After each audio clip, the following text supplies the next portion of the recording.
اجازت تو کوئی ملی ہے پی ٹی آئی کو 2 سالوں میں. واحد ہمارے پاس راستہ یہ ہے کہ منصفین کے پاس جائیں, ان کو بتائیں. نہ الیکشن کے دوران کمپین کی اجازت تھی, نہ جھنڈا لہرانے کی اجازت تھی. ان یزیدی قوتوں سے یہ توقع رکھنا کہ یہ ہمیں اجازت دیں گے, اپنا آئینی حق ہے آرٹیکل 16 کے تحت, آرٹیکل 17 کے تحت, آرٹیکل 19 کی, لیکن بنیادی انسانی حقوق یہ سمجھتے کہاں ہیں. آج سر یہاں پہ سارے ایم این ایز کو کال دی ہوئی ہیں اور پہنچ رہے ہیں, کیا کوئی دھرنا دینے کا ارادہ ہے یا نہیں؟ دھرنے کوئی ارادہ نہیں ہے, بس خان کی کیس کی پروسیڈنگز ہیں, وہ سب اٹینڈ کریں گے. صاحب یہ بتائیے گا کہ ابھی آپ کو لگتا نہیں ہے کہ طاقتور کمزور ہوا ہے یا مزید طاقتور ہو گیا ہے؟ یہ طاقتور نہیں ہے, یہ ظالم ہے. ٹھیک ہے نا جی, یہ اپنے قوم اپنے ملک کے ساتھ ظلم کر رہے ہیں. 1 صدی کا انقلاب آیا, 100 سال بعد پاکستان میں اتنا, یعنی 100 سال کا یہ صدیوں میں انقلاب ایسا آتا ہے.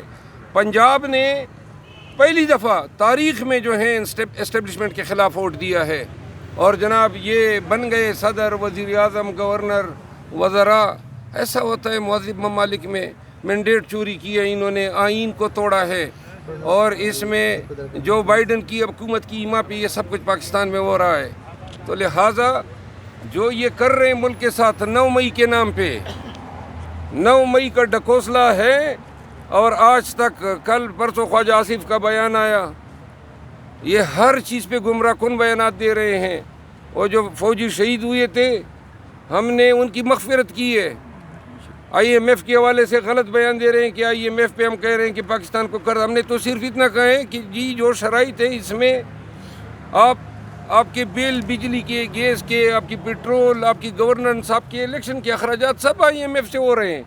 تو یہ آئی ایم ایف کے خرچے پہ آڈٹ بھی کرا دے الیکشن کا, یہ بھی ضروری ہے. تو لہٰذا یہ جو حکومت بنی ہے, یہ حکومت جو بائیڈن اقتدار میں رہتا ہے تو یہ بھی رہیں گے, اور اگر جو بائیڈن جاتا ہے تو یہ بھی انشاءاللہ ان کا بھی بوریہ بستر گول ہوگا. ٹرمپ آتے ہیں تو پھر عمران خان کے چانسز بڑھ جائیں گے کیا؟ دیکھیں, یہ پالیسی ہے بائیڈن کی, پاکستان میں اس طرح طوائف الملوکی کی, اس طرح لا لیسنس کی, آئین کو توڑنے کی, الیکشن مینڈیٹ چوری کرنے کی.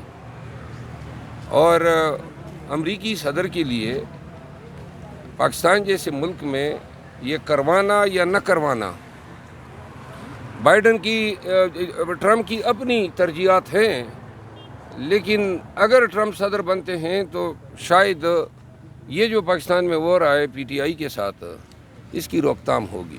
سر ٹرمپ کے اس اقدام سے آپ کو نہیں لگتا کہ پاکستان کے اندرونی معاملات میں مداخلت؟ پاکستان کے اندرونی معاملات ہمارے ہیں کہاں؟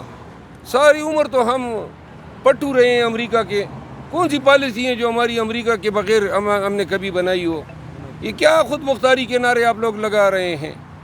خود مختاری کہاں کہ جس نے خود مختاری دلانی چاہیے پاکستان کو ایشین ٹائگر بنانا چاہا, جو رشیا گیا, روبیل میں جو پیٹرول خریدنا چاہتا تھا, جو گیس کے سستے معاہدے کرنا چاہتا تھا, جو ایران کے ساتھ ٹریڈ کرنا چاہتا تھا, جو ملائیشیا اور ٹرکی کے ساتھ پاکستان کو ریجنل سطح پہ ایشیا میں جو ہے معاشی خود مختاری دینا چاہتا تھا, اس کا کیا اثر کیا ہے؟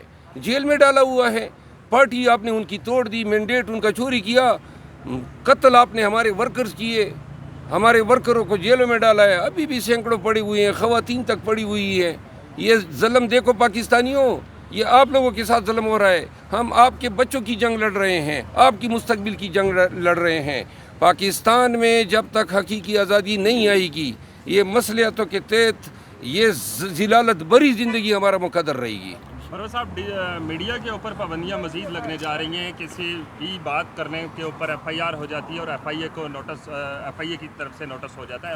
مزید وہ ہمارا ایک لڑکا ہے ڈیجیٹل میڈیا کا, حسنین, اس کے ساتھ اس طرح کا واقعہ. جی, حسنین کے بارے میں حسنین کا کیس لڑوں گا. اس نے ہیلی کاپٹر کا ذکر کر کے کیپشن لگایا, آگے سے نوٹس. میں خود ابھی ایف آئی اے سے آ رہا ہوں, ابھی ایف آئی اے میں میری حاضری تھی اور وہاں پہ میں نے ان کو شواہد دی ہے. میں واپس آ کے پھر تفصیلی بات کرتا ہوں.